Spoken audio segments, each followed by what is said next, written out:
akan menyampaikan materi tentang menyimak cerita Malin Kundang. Sebelum saya menyampaikan cerita, izinkan saya untuk memberitahu arti dari menyimak sendiri.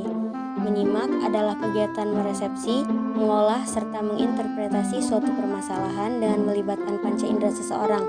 Menyimak juga berhubungan dan bermanfaat dengan menyimak dan berbicara, menyimak dan membaca, berbicara dan membaca, serta ekspresi lisan dan ekspresi tulis. Cerita Malin Kundang berasal dari Provinsi Sumatera Barat, Indonesia. Legenda Malin Kundang sendiri menceritakan tentang seorang anak yang durhaka dan dikutuk menjadi batu. Pada suatu waktu, di desa terpencil, ada sebuah keluarga nelayan di pesisir pantai wilayah Sumatera Barat. Karena kondisi keuangan keluarga yang memprihatinkan, sang ayah memutuskan untuk mencari nafkah di negeri seberang dengan mengarungi lautan yang luas. Ayah Malin tidak pernah kembali ke kampung halamannya, sehingga ibunya harus menggantikan posisi ayah Malin untuk mencari nafkah. Malin termasuk anak yang cerdas tetapi sedikit nakal. Ia sering mengejar ayam dan memukulnya dengan sapu. Suatu hari, ketika Malin sedang mengejar ayam, ia tersandung batu dan lengan kanannya luka terkena batu. Luka tersebut menjadi berbekas di lengannya dan tidak bisa hilang. Karena merasa kasihan dengan ibunya yang banting tulang mencari nafkah untuk membesarkan dirinya, Malin memutuskan untuk pergi merantau agar dapat menjadi kaya raya setelah kembali ke kampung halaman kelak. Malin pergi merantau dengan menumpang kapal orang saudagar.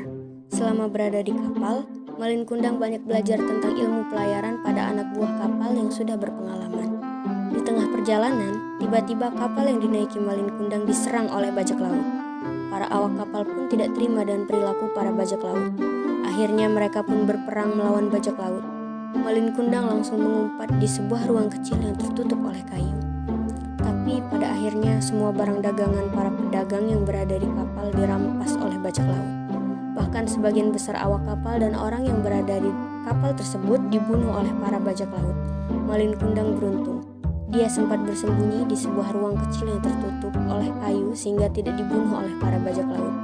Malin Kundang terkatung-katung di tengah laut, hingga akhirnya kapal yang ditumpanginya terdampar di sebuah pantai.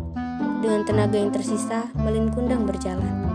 Kundang pun menuju ke desa yang terdekat dari pantai itu. Desa tempat Malin terdampar adalah desa yang sangat subur. Dengan keuletan dan kegigihannya dalam bekerja, Malin lama-kelamaan berhasil menjadi seseorang yang kaya raya. Ia memiliki banyak kapal dagang dengan anak buah yang jumlahnya lebih dari 100 orang. Setelah menjadi kaya raya, Malin Kundang mempersunting seorang gadis untuk menjadi istrinya. Berita Malin Kundang yang telah menjadi kaya raya dan telah menikah sampai juga kepada ibu Malin Kundang.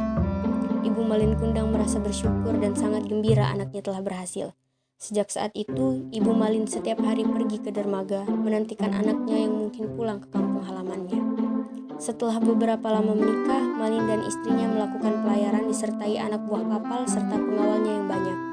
Ibu Malin yang melihat kedatangan kapal itu ke dermaga, melihat ada 2 orang yang sedang berlari di atas geladak kapal.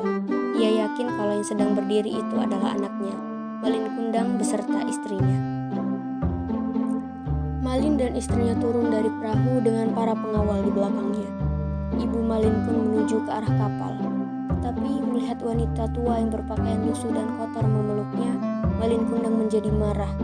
Meskipun ia mengetahui bahwa wanita tua itu adalah ibunya, karena dia malu bila hal ini diketahui oleh istrinya dan juga anak buahnya. Mendapat perlakuan seperti itu dari anaknya, ibu Malin Kundang sangat marah.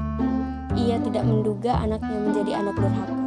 Karena kemarahan yang memuncak, ibu Malin menyumpahkan agar anaknya menjadi batu. Ketika Malin berbalik badan untuk melihat tempat itu, doa ibu dikabulkan dan akhirnya Malin menjadi batu. Dan semua orang langsung terkejut melihat kejadian itu. Nah, pesan moral yang terdapat dalam cerita Malin Kundang ini adalah kita harus menjadi anak yang berbakti kepada orang tua. Walaupun kita sudah sukses nanti, kita harus tetap mengakui orang tua kita bagaimanapun latar belakangnya.